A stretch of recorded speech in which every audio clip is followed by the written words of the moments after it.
Hello there, very good evening and welcome to the news tonight. I'm Tracy Shilshi and in the next 30 minutes I'll be getting you the day's top stories, starting with the headlines.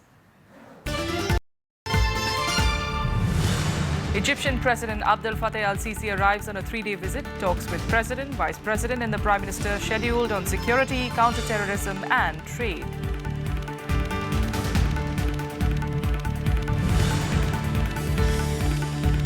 Congress Vice President Rahul Gandhi opts to face trial for criminal defamation for his election speech against the RSS. Will need to appear in person now at a Maharashtra law court.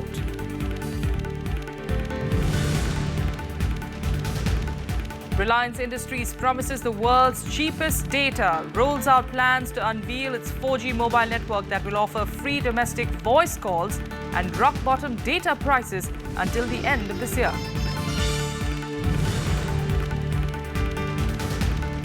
Caught in a seedy scandal, sacked Delhi Women and Child Development Minister Sandeep Kumar claims conspiracy, alleges that he is being targeted under a conspiracy for being a Dalit.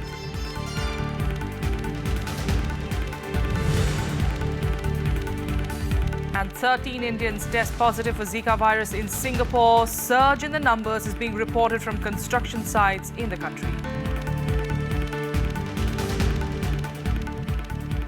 Our top story, Egyptian President Abdel Fattah al-Sisi today arrived in Delhi for a three-day visit. He will hold talks with Indian leaders, including Prime Minister Narendra Modi, on stepping up bilateral engagement in the areas of security, counter-terrorism and trade.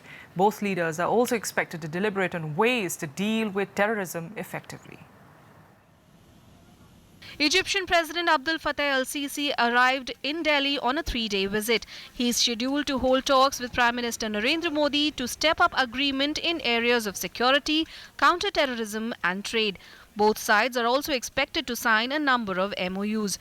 With both India and Egypt deeply involved in the fight against terror, the leaders are expected to deliberate on ways to effectively deal with the menace. Pakistan's actions in helping the spread of terrorism across the neighborhood is also expected to be discussed at the meet. They have to look at the issue that Jammu and Kashmir, YCBC, that has to stand. Absolutely, it's an internal matter, and they appreciate that. So, of course, they take a public posture, but what they tell us privately, there is a slight gap, and we would like that what they tell us publicly, privately, they also tell this publicly and take a stand. President al-Sisi will also hold bilateral talks with his counterpart President Pranab Mukherjee and Vice President Mohammad Hamid Ansari. India and Egypt share a strong economic relationship. The Egyptian president's visit is expected to cement the ties further. Akhilesh Suman's report for Rajya Sabha TV. Prime Minister Narendra Modi, meanwhile, will be leaving tomorrow on a two-nation tour to Vietnam and China. He will first visit Vietnam, where he will hold wide-ranging talks with the top leadership of the resource-rich country. The visit aims at deepening ties in key areas of defense, security and trade, and also ramping up India's engagement in oil exploration. There may be announcements about new projects in the oil sector during the bilateral visit, which is taking place after a gap of 15 years. Our priorities for cooperation range in a whole host of areas, including defense and security, trade and investment, in maritime cooperation, in energy resources, in integrating ourselves to the ASEAN community, and for leveraging our interactions in regional and international forums. Defense and security cooperation with Vietnam is very robust, and it includes areas including counter-terrorism, transnational crimes. And in defense cooperation, our focus has been on capacity building and training in high-level exchanges and, more recently, in defense procurement. And from Vietnam, the Prime Minister will head to China's Hangzhou to attend the G20 summit on the 4th and 5th of September. India is likely to see concrete measures to check terror financing and crack down on tax evasion at the summit. Modi is also likely to have a bilateral meeting with Chinese President Xi Jinping on the sidelines of the G20 summit. He will also take part in a meeting of BRICS leaders. Our priorities at this G20 summit are going to be the cross-border mobility of professionals, particularly in services, the reduction in remittance costs from overseas Indians, poverty eradication, moderation in consumption, and more sustainable lifestyles, and improved technology access, particularly for renewables and post-harvest agriculture activities. As part of our G20 effort, we have also been supporting measures directed against terrorism, in particular terrorist finance and corruption. All right, so the visit to China, of course, is going to be crucial considering the fact about how India, of course, and China have been really on iffy terms as far as the energy membership is concerned. However, in a recent meeting, China, of course, did stress on the fact that they would support India's bid as far as membership of the NSG is concerned if, of course, India does not bring up the South China Sea dispute. That, of course, is something that a tribunal at Hague as well had commented upon, had sent in an order as well, which China, of course, does not agree. And our correspondent Neeru Vyas is in fact in Hanoi to get you the latest reports on the PM's crucial visit. Remember, he would be visiting Vietnam first before China, and she spoke to the former ambassador to the United Nations, Nguyen Chai Bin, on what makes this bilateral visit a significant one, especially in the wake of the UN Tribunal's verdict on the South China Sea dispute. Listen in. Prime Minister Narendra Modi's brief visit to Vietnam is keenly watched by ASEAN nations as well as the G20 nations. What is the meaning of this brief visit and how does India position itself strategically in this meeting? Joining me now is the former ambassador to United Nations from Vietnam. He is Nguyen Q Bin, who is also currently the member of the Permanent Court of Arbitration. Welcome to Rajya Sabha TV, sir. Thank you so much for inviting me. Okay. My first question to you, sir, is that what according to you is the real meaning of Prime Minister Modi's visit to Vietnam at this point of time? This is an important visit, not only the bilateral relation between Vietnam and India, but also for the region. When the issue of South China Sea become, hot and become, to attract more attention from many countries.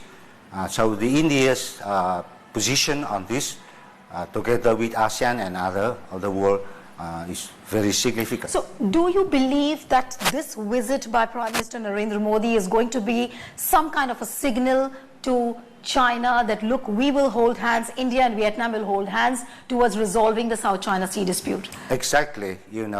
India has already expressed its support to the court's ruling, and by the visit of the Prime Minister himself, it is of the more direct indication of India's intention. And also, I believe that the two Prime Ministers will exchange views on South China Sea. So you mean to say that when Vietnamese Prime Minister and the Indian Prime Minister meet, their main point of discussion is going to be the code of conduct vis-a-vis China? Exactly. That's what I want going to say, that the code of conduct for the South China Sea is an issue between ASEAN and China. Right. And then I believe that during the discussion, the two Prime Ministers will express views on, the next step. We already have the DOC. That means the Code of Conduct, Declaration of the Conduct. But then the COC, the Code of Conduct itself, is already on the agenda in ASEAN and China. So what kind of role does India play in this entire scenario of South China Sea dispute, really? Of course, India is a big nation. Okay. India is also neighbor to ASEAN countries. And bilaterally, Vietnam and India have also very good relation. India also have the oil contract in the continental shelf of Vietnam. Now, the position of India will help, politically, for the solution, and then it will help to consolidate the court's decision based on international law, especially the freedom of navigation in South China Sea, freedom of overflight, and the fishing, ordinary fishing of people of the coastal countries. Okay, thank you.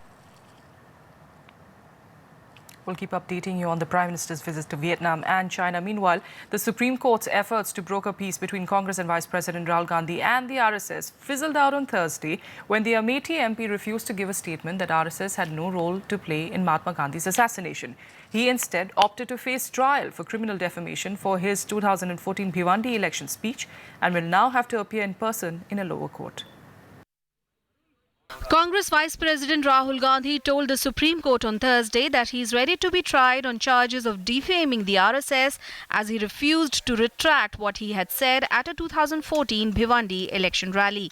Gandhi's counsel Kapil Sibal informed the court of Rahul Gandhi's decision and said that the case can go to trial. Gandhi stood firm by his stand that he never blamed the RSS as an institution but only certain people associated with it for the assassination. He has also withdrawn his petition to quash the criminal defamation complaint and summons issued against him. We insisted that what we had said we will not back off from. What we had said was on record. The other side said that this was a case of defamation. We believe it is not a case of defamation, and we told the court that we are willing to go to trial. The Supreme Court bowed out of the litigation, saying, "We are not inclined to interfere now. Let the trial magistrate proceed according to law." The court, however, refused to grant Rahul Gandhi exemption from appearance in the trial. In fact, the Honourable Court has declined the request of the advocate for Mr. Rahul Gandhi because it is in the domain of the trial court to grant exemption or not. They have to face the trial as per the procedure before the trial court, including all the applications they make. The RSS says the Congress VP is out to malign the organisation.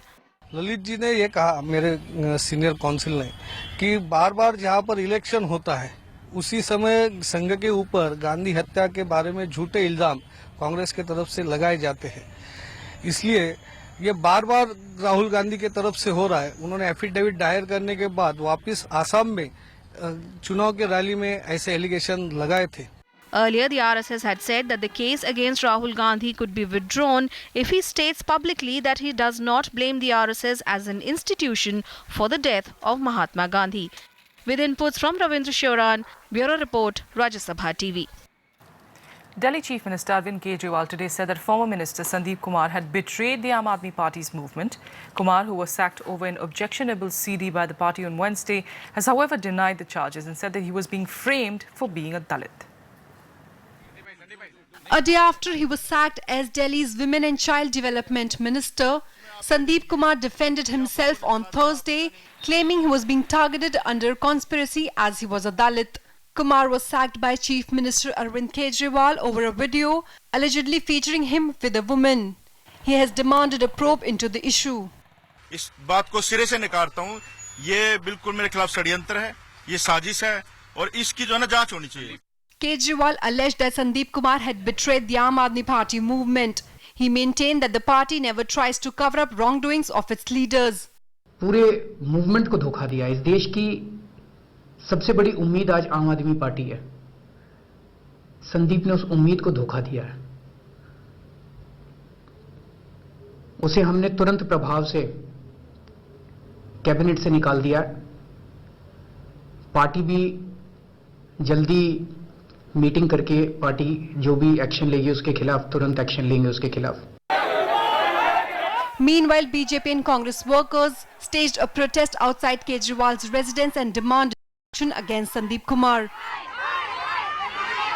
अगर आप भ्रष्टाचार के खिलाफ थे, अगर आप sex scandal के खिलाफ है, अगर आप फर्जी डिग्री के खिलाफ है, तो मात्र मंत्री पद से हटाकर और एमएलए रखकर और पार्टी का सदस्य रखकर और पार्टी के विभिन्न पदों पे रखकर आप क्या लोगों को गुमराह कर रहे हैं? Now the responsibility Kejriwal also has to fix who has chosen them to be given ticket and who has inducted them into the ministry.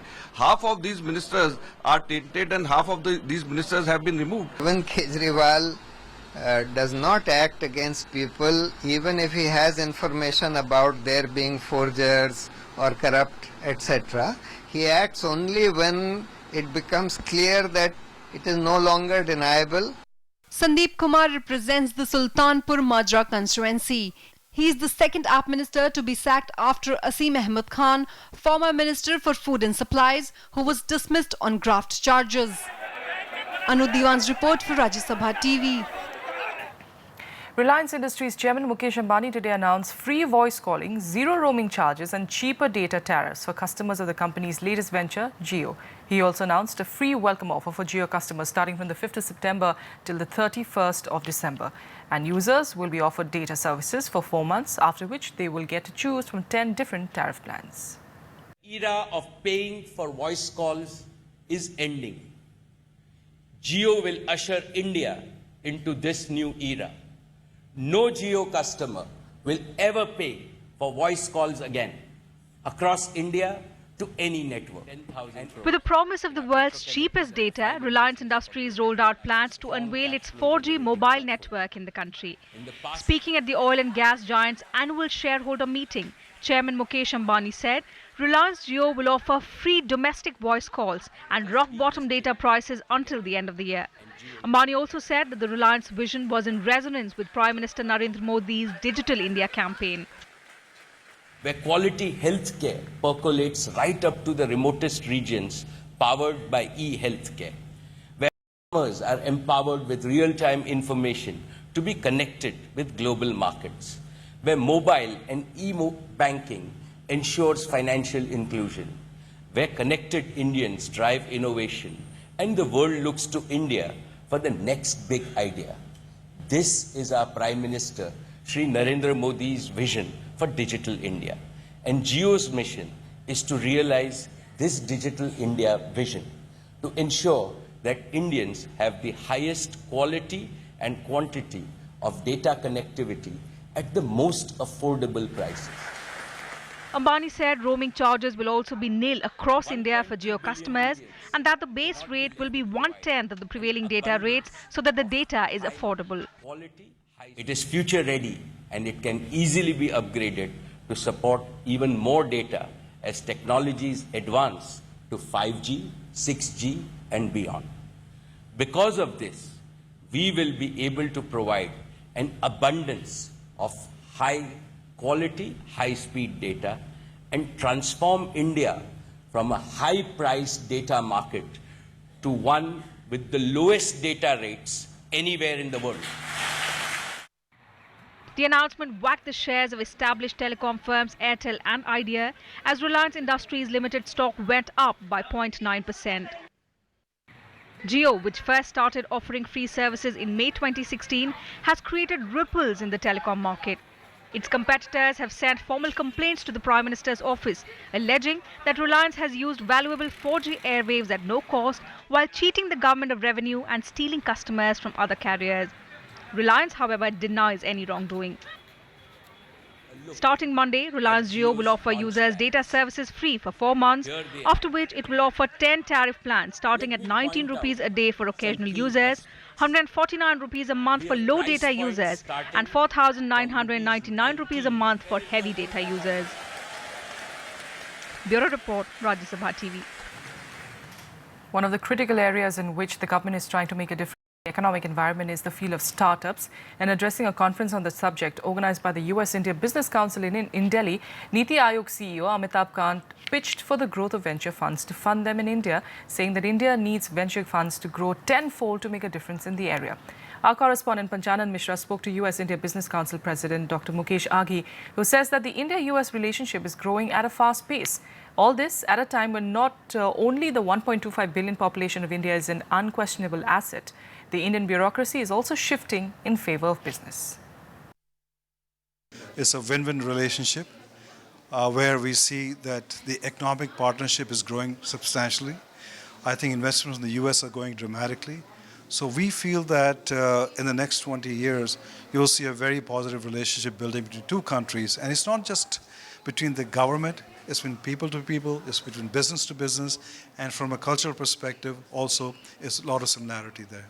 The talent is here, but the funding and the ideas from India which get funded from USA. So how do you see the role of USA in that? Well, I think US has two things these startups need. It has capital and it has technology. And I think what we have to do is find a platform in some way to connect these startups to the capital and to the technology. Both countries have the markets. And so I believe that it's just a matter of time. Entrepreneurs will find the right capital and the right technology to match with their ambitions and efforts. And here's a look at more national news updates in Nationwide. Curfew was reimposed in 3 places in Kashmir 2 days after it was lifted from the entire valley as separatists extended their shutdown call till the 8th of September. Nohata and MR Ganj police stations in Srinagar along with Baramulla were placed under curfew. On Wednesday, an 18-year-old was killed in firing by security forces when a mob pelted stones at an army convoy in Baramulla. Protesters also torched the house of ruling PDP lawmaker Nazir Ahmed Lewe in Kulgam district. A militant was arrested by a combined team of police commandos and Assam Rifles Jawans in Manipur's Thobal district. The militant, identified as Asim Lemba alias Indrajit, is a member of the PLA. He was arrested in 2010 but was bailed out and rejoined the PLA recently. Some incriminating documents along with a mobile handset were seized from him. Subsidized cooking gas prices have been hiked by 2 rupees per cylinder, marking the 3rd straight increase since July. According to state-owned oil firms, a subsidized 14.2 kilogram cylinder will now cost 425 rupees in Delhi as against 423 previously. LPG rates were last hiked by 1 rupee 93 paise per cylinder on the 16th of August. With a quick break here, more news follows in a bit.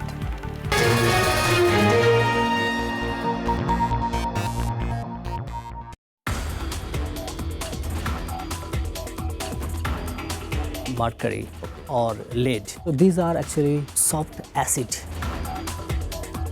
When they goes into the body and it damages your protein and enzymes in every tissues. So you should have some drug that can actually detoxify these heavy metals in your body. So we are focusing on level of not discovery of drug. Watch Eureka with Dr. Gauri Prasanna Roy, Assistant Professor, Department of Chemistry, Shiv Nada University, only on Rajya Sabha TV.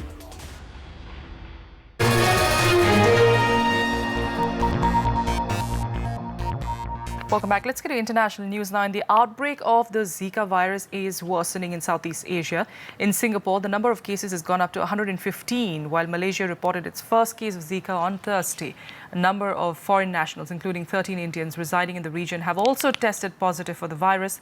The spike in the number of Zika cases has now prompted countries to issue travel advisories to Southeast Asia. The Zika virus is on a rampage in Singapore, with 115 locally transmitted cases being confirmed on Thursday. Those infected include a pregnant woman and dozens of foreign nationals. As many as 13 Indians residing in Singapore have also tested positive for the mosquito-borne disease. The Ministry of External Affairs confirmed that they were infected while working at a construction site in Singapore. 13 Indian nationals are being treated for the Zika virus in Singapore. This is information that has now officially been conveyed to us by the Singapore Ministry of Health. According to them, these patients are showing mild symptoms and have either recovered or are recovering. Their recovery process is being monitored closely. The cases seem to be localized in a defined area, as per the Singapore Ministry of Health. Our mission is in constant and close touch with the Ministry of Health of Singapore and will continue to follow up to ensure that Indian nationals receive full medical support. The Chinese Foreign Ministry also said that 21 of its nationals have been infected with Zika. 有21名在新加坡的中国公民确认感染了在卡病毒，患者的症状比较轻，部分人呢已经痊愈。中国驻新加坡使馆呢已经发布了公告，提醒在新加坡的中国公民注意防范在卡病。Meanwhile, Malaysia also confirmed its first case of Zika on Thursday after a woman tested positive following a 3-day visit to neighbouring Singapore. This was a lady who returned from Singapore on the 21st of August, and a week after her return presented with features of Zika and subsequently was referred by a general practitioner to Sungai Buloh Hospital and has been found tested positive for Zika in her urine. And this is the first reported case, confirmed case of Zika in our country. Indonesia too confirmed that one of its citizens had tested positive for the Zika virus in Singapore. The country has now warned pregnant women not to travel to Singapore. The country has also upped protective measures to scan for the Zika virus. Tidak menutup kemungkinan semua area di Indonesia, ya terutama kota-kota besar, tempat destinasi dari kedatangan orang-orang dari luar, menjadi tempat-tempat penyebaran. Due to a spurt in Zika cases, a number of countries have now issued travel advisories to Southeast Asia. Bureau Report, Rajya Sabha TV. And now let's get you some tennis news. And it was a good day for Indian fans. Defending champions in mixed doubles, Leander Paes and Swiss partner Martina Hingis prevailed over USA's Sasha Vickery and Frances Tiafoe 6-3, 6-2 to advance to the next round. In the women's doubles, 7-seeded Sania Mirza and her Czech partner Barbara Strykova defeated American pair of Jada Mihart and Anna Shibihara 6-3, 6-2 in their first round in the first round match. In the men's doubles, the Indo-Dane pair of Rohan Bopanna and Fredrik Nielsen also reached the second round with a hard-fought 6-3, 6-7, 6-3 win over 16-seeded Radek Stepanek of Czech Republic and Serbian Nenad Zemanic. However, there was a major upset in the women's singles after Spain's world number 3 Garbine Muguruza made a shock exit after being stunned by Latvia's unseeded Anastasia Sevastova in the second round. She lost in straight sets 5-7, 4-6. Second-seeded Angelique Kerber of Germany reached the third round after beating Mirjana Lucic-Baroni of Croatia 6-2, 7-6. There was also shock in the men's singles as fifth-seeded and Wimbledon Open finalist Milos Raonic lost to American qualifier Ryan Harrison in the second round. The Canadian lost 6-7, 7-5, 7-5, 6-1 to become the first major casualty of the men's singles. Fourth-seeded Rafael Nadal reached round 3 after defeating Italian Andrea Seppi 6-love, 7-5, 6-1. Top-seeded Novak Djokovic also advanced without hitting a ball as Yuri Vesely withdrew before their match.